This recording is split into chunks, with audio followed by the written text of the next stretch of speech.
అరవ శ్రీధర్ వెనుక ఒక రెడ్డి ఉన్నాడు. ఆ రెడ్డి సపోర్ట్ ద్వారా ఈయన టికెట్ ఇవ్వడం జరిగింది.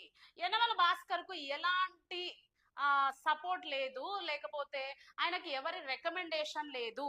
ఎవరు ఆ రెడ్డి అంటే ముక్కా రూపానంద రెడ్డి. ఈ ముక్కా రూపానంద రెడ్డికి అరవ శ్రీధర్ కి సంబంధం ఏంటి అంటే ఆయనను సర్పంచ్ గా గెలిపించింది ఈ ముక్కా రూపానంద రెడ్డే. అట్ ద సేమ్ టైం ఇప్పుడు ఎమ్మెల్యేకి ప్రమోట్ చేసింది, వెనకాలండి నడిపించేది కూడా ఈ ముక్కా రూపానంద రెడ్డినే.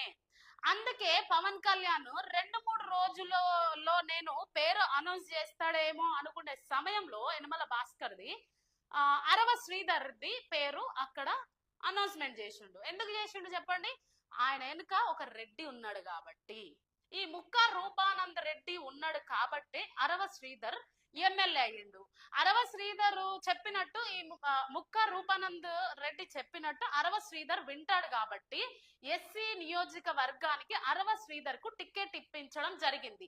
దీని వెనుక కూడా రెడ్డి కుట్ర పాలన జరుగుతుంది, కమ్మ కుట్ర పాలన జరుగుతుంది. పవన్ కళ్యాణ్ కుల వివక్షత చూపించడు, ఆయన న్యాయంగా ఉంటాడు, అది ఇదని చెప్పేసి ప్రజలు